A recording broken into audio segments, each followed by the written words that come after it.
You built your product, you launched your business, you saw success, money in the bank, a growing team, happy clients. But now you feel like you're drowning. I'm here to help you get your head above water. I'm Lauren Goldstein. My clients call me the Business Doctor.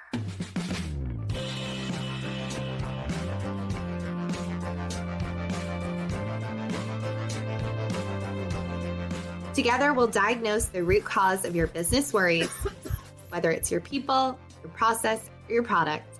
We'll clarify your business needs so you can scale without the burnout. And then we will simplify it all so your business can do what it's designed to do, make a profit and an impact. Welcome to the Biz Doctor podcast.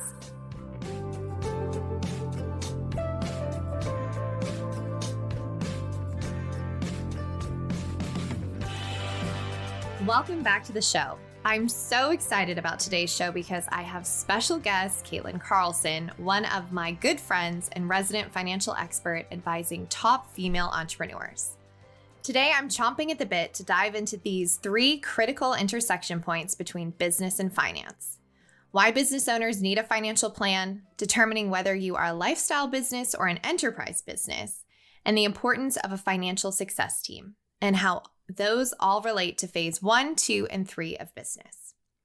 Now, before we get too far along, I do want to take a moment to properly introduce Kaitlyn so you can see for yourself and what a powerhouse she is and why we are so lucky to have her on the show today.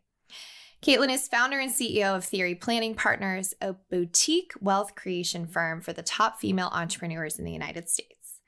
Before launching Theory Planning Partners, her career began as an asset management with Putnam Investments, but she spent the majority of her career at UBS Financial Services, where she developed more than 300 financial plans for clients with assets ranging from $500,000 to $1 billion. Subsequently, she became an advisor on private wealth management team that managed over $600 million in assets under management for a few dozen families. She's a certified financial planner, certified exit planning advisor, and an accredited wealth management advisor. Wow, talk about a financial trifecta. She lives in Marblehead, Massachusetts with her husband, Jake, their son, Russell, and is committed to helping more top women founders create wealth and live a more meaningful life with their money. So without further ado, grab a beverage and something to take notes with. This is going to be an episode that will pay dividends. Welcome, Kaitlyn. Thank you, Lauren. What a kind introduction. Thank you. I'm so jazzed to have you on today because I see so often where business owners get in trouble with their wealth and finances. And so I'm really excited to have you just dive into these 3 key points and set us up for more financial success. Yeah, so it's definitely a passion of mine. As you mentioned, I did over 300 financial plans, and a big chunk of those plans was for business owners. So it was something that I saw over and over again in the marketplace that needed to be addressed. Yeah. I mean, I think probably the biggest thing I see is founders, entrepreneurs kind of flying by the seat of their pants where they see bill, pay bill, or they don't have a lot of strategy around their finances, whether it's in their personal life or their business. And what's that famous Warren Buffett quote? When the tide goes out, you'll see who's been swimming naked. Yeah, that's a great one. That's a great one. So yeah, let's dive into financial plans. Tell us what you found, any tips you've got, and how to really dive into the success of having a financial plan for your business. Sure. Well, it's funny that you brought up quotes by famous people because the one that I always think of is the Yogi Berra quote, where he says, if you don't know where you're going, you might end up someplace else. Yes. And I think that's a perfect summary of what I saw when it came to business owners, because you're absolutely right, Lauren. I think, by the nature of owning a business, a lot of it comes down to putting out fires and spending more time on the day-to-day and in service to the business rather than having the business be of service to you. And so it's very natural when you first start a business, you're really excited and you have this vision. And most founders start businesses because they want flexibility and freedom and uncapped earning potential. And so it starts out this way. where you're creating this vehicle that's supposed to provide a lifestyle for you, and you end up in service to the business. And so really the main thing that tends to be lacking, which you hit on before, is intention and context. And so those are the two things that we provide for our clients. And I can give you a little bit of background as to why. So when I was at UBS, as you mentioned, I worked with a lot of business owners who were in their 50s and 60s, and they would come to us and they'd be really burned out, and they'd be ready to exit their business in some form, whether it was liquidate it or sell it, or potentially a succession plan. And one thing that I noticed over and over again is that they were very poorly prepared at this point in time. And they were also really run down and fatigued by what they were doing. And that's not a position that you want to be in, because typically what I would have to turn around and tell them after I crunched the numbers was, you can't leave this business, either because you're not going to net enough from the sale to support a lifestyle that you're accustomed to, that typically happened the most. Or you just can't afford to walk away from it. And I ended up calling it the cash flow trap, where they were stuck in their business because they were dependent on the business for cash flow. And so I felt that there was an opportunity there. And the other thing is, a lot of it goes back to the way that wealth managers are paid. So when I was in wealth management, we got paid by taking a percentage of the liquid assets that we managed. So for example, if you gave me $1 million, I would charge you 1% to manage that $1 million. And so I would make $10,000 off of managing that for you. And what that does is that puts a focus for wealth managers to go after liquid assets. And the one thing that business owners don't tend to have a lot of is liquid assets. That's because 80% of their net worth or more is wrapped up in the value of their business. So the other thing that would happen is that business owners were neglected by the wealth management industry and had missed out on decades of wealth building advice. If someone started a business in their 20s and came to me in their 60s, they would have missed potentially 40 years of wealth building opportunities just because of the way that financial advisors were paid. So that was a big motivator for me to start Theory. And one of our biggest differentiators is that we charge a flat fee. So we do not charge an assets under management fee, because I felt that one of the main flaws was stemming from that problem. Wow. I just got goosebumps. I mean, that definitely, I mean, I think you hit on so many key things there. You know, if you're missing out on wealth building, the cash flow crunch, being a slave to your business. So how does that all relate back to having a financial plan? Like, is it something that you can create at any time? Is it something that you need a wealth manager to create? Like, are there steps that someone can take? Let's say you don't have a wealth manager. Obviously, it sounds like that's the best course of action, is to have somebody who, you know, just like in teams, we hire experts in certain areas. Having a wealth manager on your team to help you build wealth is obviously the best scenario here. But let's say you haven't quite reached that point. Is there anything you can do as a business owner now to create just even a few advantages to your financial plan? Yeah, that's a great question. So I would say, for context, let's break it up into 3 phases. So there's going to be phase 1, which is, I've just started my business, not even sure I can pay myself yet, really getting up and running, figuring out where I fit in the market, what my niche is, you know, like all of those questions where you're really just, like you said, flying by the seat of your pants. So that's phase 1. And I think at that point in time, and by the way, you can, thanks to the internet, get access to pretty amazing tools at your disposal at any time. So like, if you're in that phase 1 where you really can't afford to hire a financial success team, but you want some semblance of guidance, then I would Google like a retirement calculator. There are thousands of them online. And I would just say, you know, for example, I'm 30 years old. I want to retire by 50. And by retire, I think it's kind of an old word that goes with kind of that like factory type thinking, like you work till 65 and then you die at 70. What retirement really means is you've replaced your income from a job with the nest egg that you've built. So retirement and financial independence are synonymous. It's essentially you don't have to work to support your lifestyle anymore. So rather than saying retirement, let's say financial independence. So if I'm 30 and I want to be financially independent by 50 and I have $50,000 saved in the bank, I can go into a retirement calculator that I find on Google and say, okay, my current age is 30. I want to retire by 50. I'm starting with $50,000. And then usually it'll crunch the numbers for you and say, okay, if that's your, and how much you want to live off of. So if you're used to living off of $100,000, that calculator will spit out a number. Like if that's your goal, you should be saving, $5,000 a month, for example. So if you're in phase one and you just want goalposts to aim for, a retirement calculator on Google is a great place to start. And that's going to give you some semblance of direction. Because again, the most important thing that we're talking about here is intention. And when you're a business owner, you can get shiny object syndrome and putting out the fire syndrome, like just every day if you don't pay attention to pulling yourself out and really getting a high level overview. So I would say for people that are in phase one that are just starting out, just starting to build a business, that's a great resource. And phase two is really when you have recurring revenue, you kind of know your place in the market, you're starting to get into maybe like $250,000 to $1 million in revenue.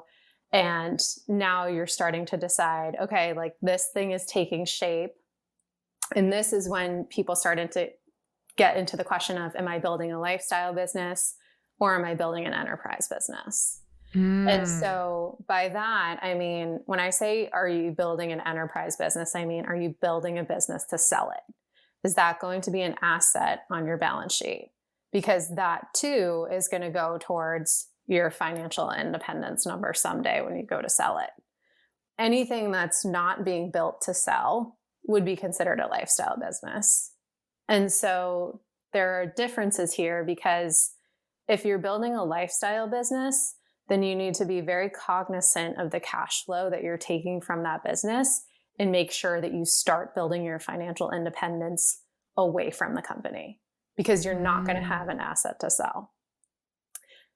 Does that make sense? I'll stop here for a second if I'm overwhelming.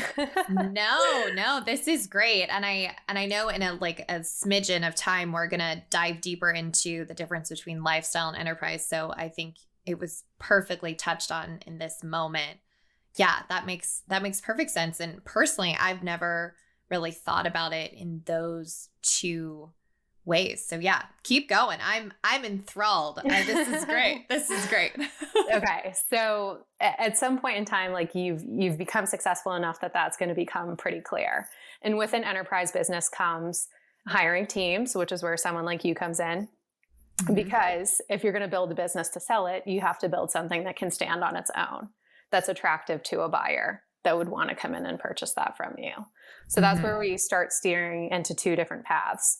And so if you're building an enterprise business, you really want to focus on building a best-in-class business.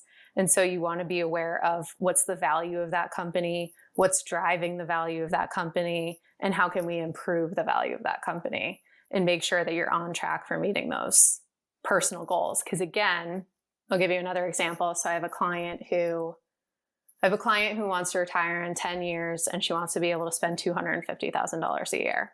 So I told her yesterday, you're going to need $11.5 million by the time you're 50. So there's two ways that she can go about that.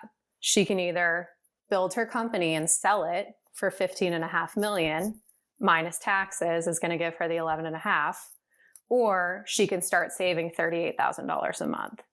So if you're in that lifestyle bucket where you're in business development, you're in service delivery, you are reaping all of the profit, all of the benefit of being a lifestyle business, then you're going to take that other route. You're going to take the $38,000 a month route.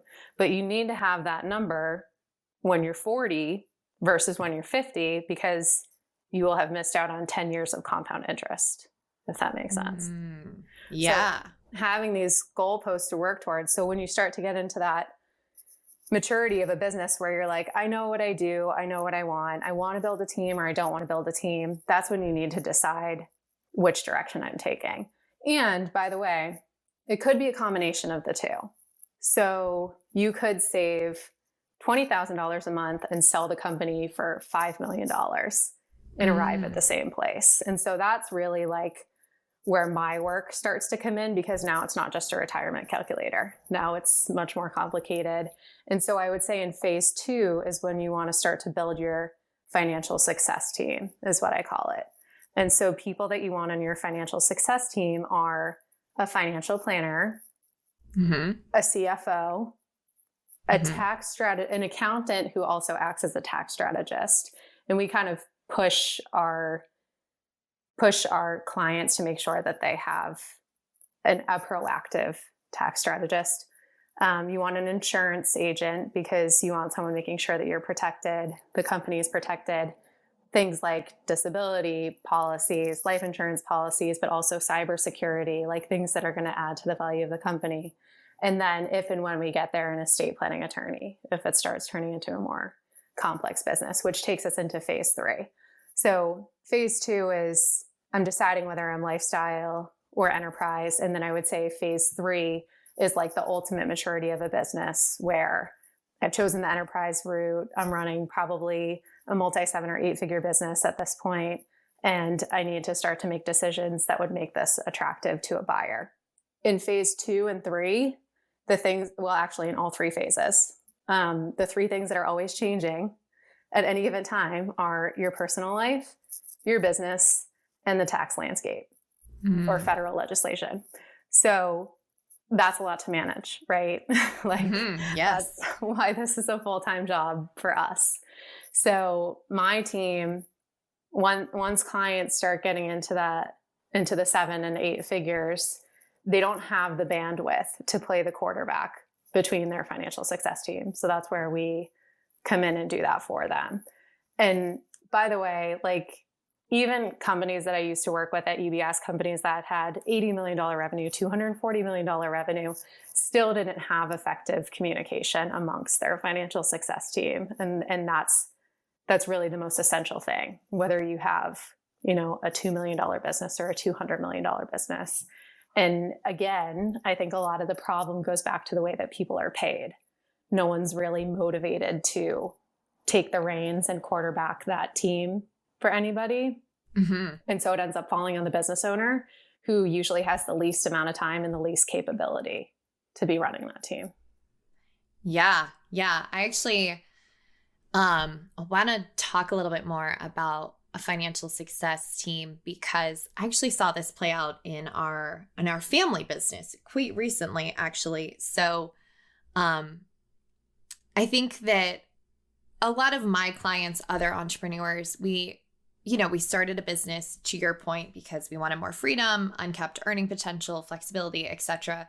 And then suddenly we find ourselves in this like constant reactive mode because we don't know better. And so like a great example of that, I'm not a tax expert. We have a CPA that works for us, but to your point, he was not proactive. So we got a letter from the state of California saying we owe almost $1 million in back taxes. And we're like, what?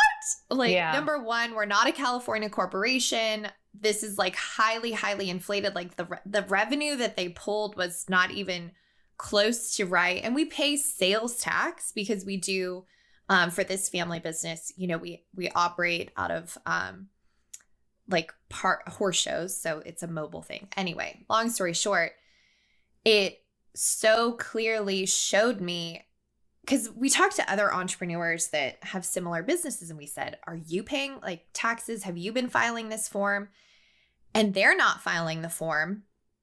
And so we didn't think we needed to file the form. And our CPA, instead of giving us proactive tax advice, basically what we found out is several years ago, he asked my dad, do you want me to pay this? And dad's like, I don't know. I guess not. Do we need to? And so there wasn't a lot of skin in the game for our CPA to make sure our butts were covered. And so now we're in a situation where we're fighting the state of California. And if for some reason we lose, then we have to pay penalties and interest plus the money that, to be honest, we haven't budgeted for. And so, like, I see the value of having a financial success team earlier rather than later as being so beneficial. And that also makes me think about like how early is too early, or is this something you need to have before you really need it? Kind of like you pay insurance on your house, not because you want to, but because in case shit hits the fan, that you have that safety net. Yes, I think that's a great point. I mean, it's easy to think like when you're running a multi-million-dollar business, of course I need this. But that's a great question about when's the earliest that I start considering a financial success team. And I would say an outsourced CFO can be of tremendous value to you as early as $100,000 in revenue. Because I've seen some phenomenal CFOs who have been able to point out the profitability or lack of profitability in certain programs. Especially if you have a CFO who is a CPA, I think that that's absolutely worth investing in, because you want and I forgot to mention bookkeeper too, but you want your CFO, your CPA, and your bookkeeper to all be in constant communication. And so if that can all be under one roof, that's going to help you avoid situations like you're talking about, which aren't just for people who are running multi-million-dollar companies. You know, it's like all of this, whether you're at $100,000 or $100 million, comes down to communication. And so, but yes, I mean, I'm taking on a client right now where she hired a CFO. She had $40,000 months and they brought her up to $500,000 months. Wow. The CFO did. Yeah. Just by providing the right advice. And I would say specifically for female entrepreneurs, this is where I have a little bit of trouble, especially with the online industry, because female entrepreneurs will pay hand over fist for coaches, but they won't pay for advisors.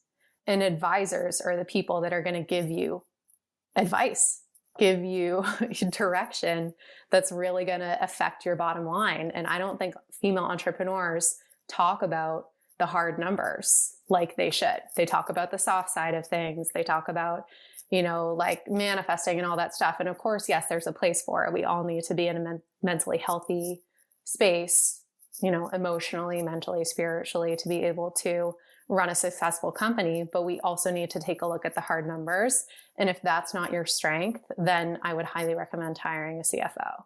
So for theory, women that are coming to us who are crossing over into that multi-seven figures, if they don't have a CFO yet, I say you need to hire a CFO first, because that's the person that we're going to work with. I think what I found over the last 2 years is, you know, I tried working with women that were in the multi-six figures, and yes, they were making more money than they've ever made before, but they weren't running a financially healthy company.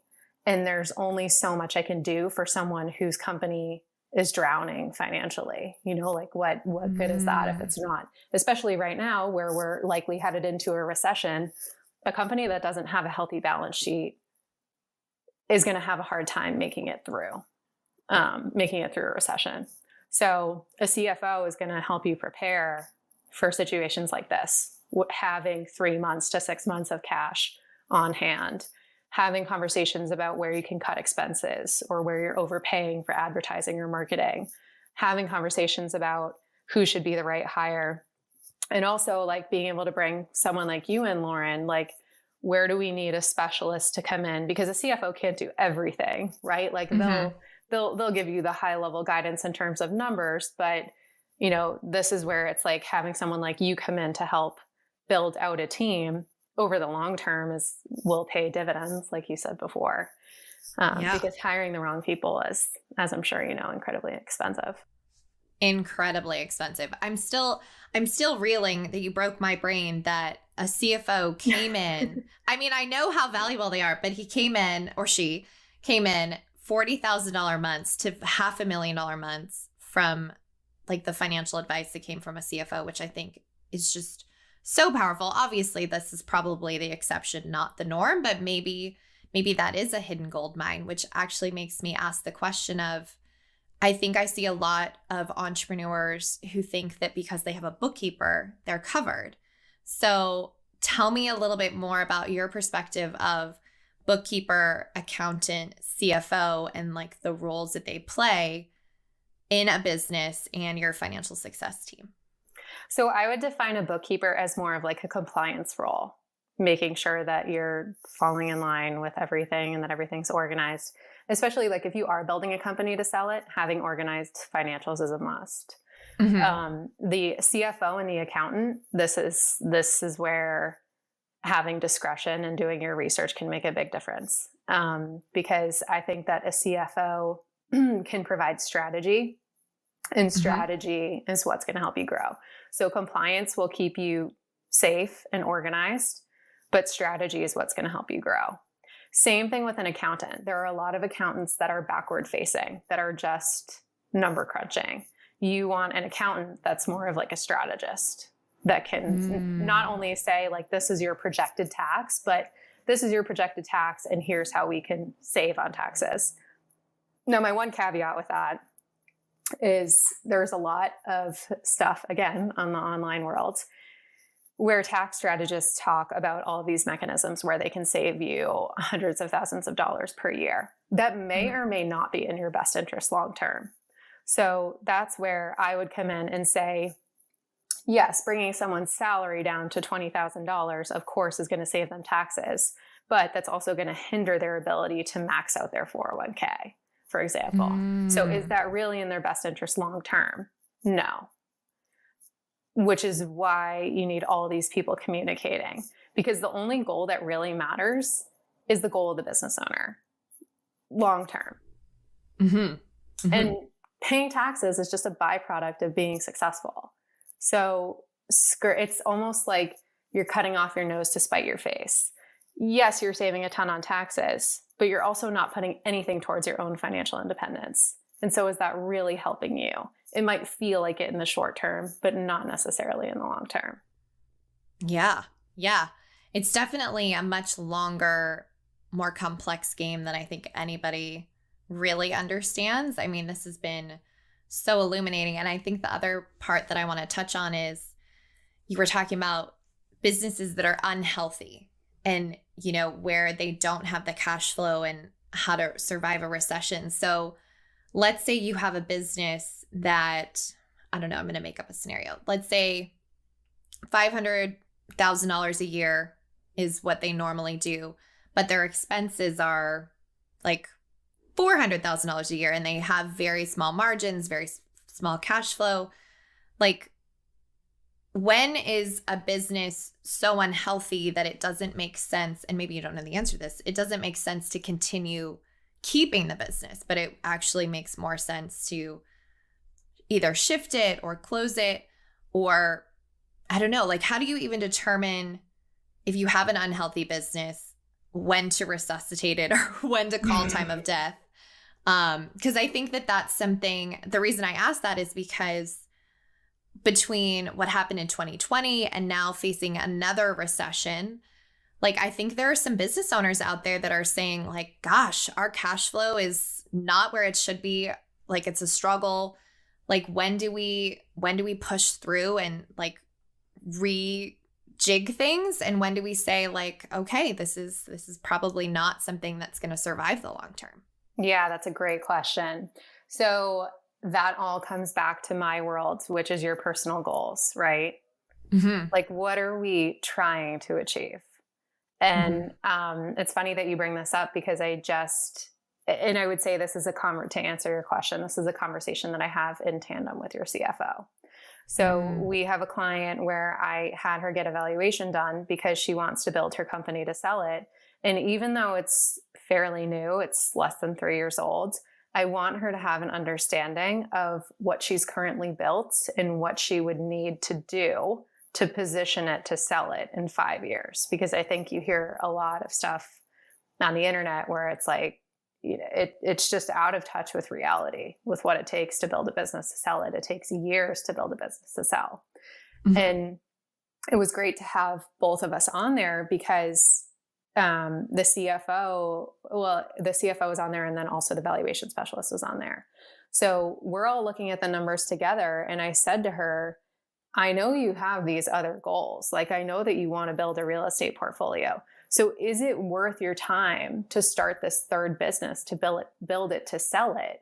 Or is it worth your time to stick with this highly profitable lifestyle business, build up your personal cash reserve, and start diversifying into real estate? And she didn't realize until we started looking into the numbers how much time of her own was being pulled into this business that she was looking to build to sell. And she was like, I don't know. I don't know if I want to continue in this direction. But the alternative would have been her not having that conversation at all, and 5 years from now, potentially being very far off from where it is that she wants to be personally. Yeah. I mean, these are such important questions. And I know, when I started my business, gosh, over a decade ago, this was not something I knew about. And I know there are successful entrepreneurs out there that, might have compartmentalized their wealth and have somebody managing their wealth on one side, but not really managing the wealth and health of their finances in their business. And so what I love so much about what you're doing with Theory is you're really merging them. It's not an either or conversation. It's like, how can I make sure that like the business goals and my goals are the same and working in the same direction, and like creating this symbiotic relationship? Because I know for me, for some time, like in the early days, trying to pay myself or figure out how like all the moving pieces went together, it almost seemed easier to compartmentalize than like to actually create the strategy until I knew better. And then of course, once you know better, then you can do better. But I feel like the reason why I wanted to have you on this podcast and talk about this is so many entrepreneurs don't know better. Because like we have so many new entrepreneurs in the past decade. Like it's now like the thing to do is to build a business, which is great. And if you don't know what you don't know, then to your point, you can end up so off course. And so that's what I love about how you approach finances. And like, honestly, I knew business owners should have a financial success team, but I didn't understand how many people were actually on it. I thought it was a CFO, an accountant, and a tax person, but like to have those other components, like that's huge. Yeah. And I will say, as far as I know, I'm the only one doing it this way. Because again, when I was at UBS, we really couldn't speak to the business. It was just either an asset on the balance sheet, if at all. Or I heard this really recently, actually, when talking to a business owner. He said, oh, my financial advisor, she just puts the value of the business at zero. And I was like, that is a huge mistake, because this gentleman is running a business that's now worth about $9 million. So he could be severely underinsured. Like, he should probably have an umbrella policy that's covering the fact that he has a $9 million business. But the fact that the financial advisor is treating it as worth zero means that he has a ton of liability exposure personally. So, oh my gosh, there's like that whole other side of things that doesn't even have to do with the business, which is like, how buttoned up is your personal side of things in terms of protection and estate planning and all that kind of stuff. And so we really take, when I say we take a holistic approach to the business owner balance sheet, I truly mean a holistic approach. And so in most cases, when I'm looking at a business owner balance sheet, like we said before, 80% of their net worth is going to be wrapped up in their business. So of course, we're going to spend the majority of our time on their largest asset, which is going to be the business. But there are all these other things that need to be considered as well. And so, like you said, they don't know what they don't know. It's only from experience that I know to raise my hand and say, you should not be treating a $9 million business like it's zero, because that could really open you up to some huge problems. But the financial advisor doesn't know any better either, because she's only focused on, are you maxing out your SEP every year? And she's not really concerned with anything beyond that, because she only gets paid based on the assets that are in the SEP. Wow. I mean, I could talk to you about this for like hours because I'm so like, it's just, I think the reason, so we've been friends for a while now, but I think the reason why we jam so much about these things is because my approach to operations and team as interim COO in some companies and your approach to wealth management is proactive instead of reactive. And it seems like so much of what you're saying is so easily adjustable or like doable if you know what you know. But if you don't, then you're just like flying blind, hoping that, you know, you're like, I'd love to go to Paris, but you're like, I don't know where we are. We could be like headed to Antarctica. And like, I think that there's so much to be said of, you know, even lifestyle versus enterprise. I mean, I know a lot of people that are quite happy to have a lifestyle business and don't want to sell, and then vice versa. And so I love our holistic approaches to business. And I think that what you've touched on today is so valuable. And like, if for me, and I hope anybody that's listening to this, I hope you can see that it's not unattainable and it's not difficult, but it takes a conscious effort to set yourself up for not only financial success for yourself, but your business. And you have to be willing to have the tough conversations. And to your point, I love us female entrepreneurs, but you cannot run a business on emotion. You have to run it on numbers, and you have to, like, data's not sexy, but like, it's going to keep you out of trouble. And if you're too afraid to, you know, go to the doctor and get a checkup to see like if you're healthy or not, then you might just be running around with a concentrated risk you don't even know about. Yeah, exactly. And one other thing that I want to say is I think certain things get glorified in social media, like building a multi-million-dollar business or having a team of 10. And one thing I want to say from our side of things is you can run a $150,000 lifestyle business and you can sell a $10 million business and get to the same place. It just depends on how you want to get there and how disciplined you are. So one is not better than the other. You just need to know which route you want to take. And so that information, the earlier you have that information, the better. I love that. I love that so much. Wow. Holy cow. Like, this episode has been chock full of amazing financial takeaways. I don't know about you, but I'm going to go back and listen to this to squeeze even more juice out of it. And you know, we talk all the time, but like, my advice to anyone that's listening is to like really think about your business, and is it set up to reach your goals? Is it like, are you exposed or not? And to reach out to Kaitlyn. So I know people can follow you on Instagram at at Theory Planning Partners. But how else can they get in touch with you, find out more, work with you? Because what you're doing is majorly impactful for businesses, and I can't wait to see you help more entrepreneurs. Oh, thanks, Lauren. Well, certainly you can feel free to go to my website. It's very simple, but it's theoryplanning.com. And there's a link on there if you'd ever like to book time with me. And I'm also on LinkedIn as well at Kaitlyn Carlson. Amazing. Amazing. Well, thank you again so much for coming and talking to me about all these things. I mean, I just, so many golden nuggets of, you know, really just seeing how all the puzzle pieces move together and the different phases of business. And I really think one of my biggest takeaways is this financial success team. Like, I'm always in for hiring experts. And even I didn't know what I didn't know about who you should actually have on your financial success team. I thought having a CPA and accountant we were good, but now we get to go evaluate that and find more strategic partners. Well, I'd be happy to help you with that. Yes, you're already on the list, my friends. So, yeah, awesome. Well, all right, everyone, that's it for this week's episode. I'd love to hear from you and your biggest takeaways. So make sure you're following along. Tag me on Instagram at It's Lauren Goldstein, or LinkedIn, or wherever you hang out on the interwebs. Thank you so much for listening, and we'll see you next week.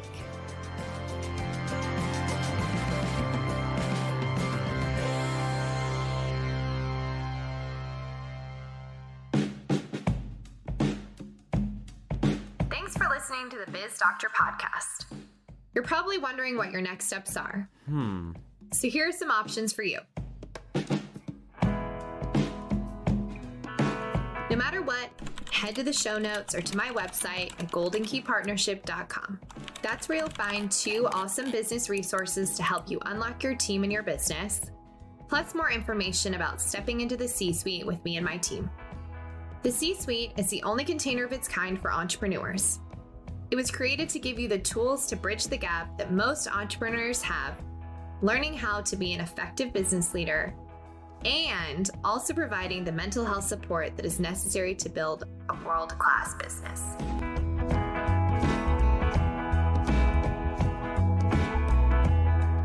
After that, our diagnostic deep dive might just be what the doctor ordered. This deep dive will help us identify what is really holding you and your business back from more profitability, impact, and sustainable growth. All of that info is on our website at goldenkeypartnership.com. I'd also love to connect with you on LinkedIn. Finally, if you love the Biz Doctor podcast, I'd be grateful if you share it with your friends and colleagues on social media or give us a 5-star review wherever you listen to your podcasts.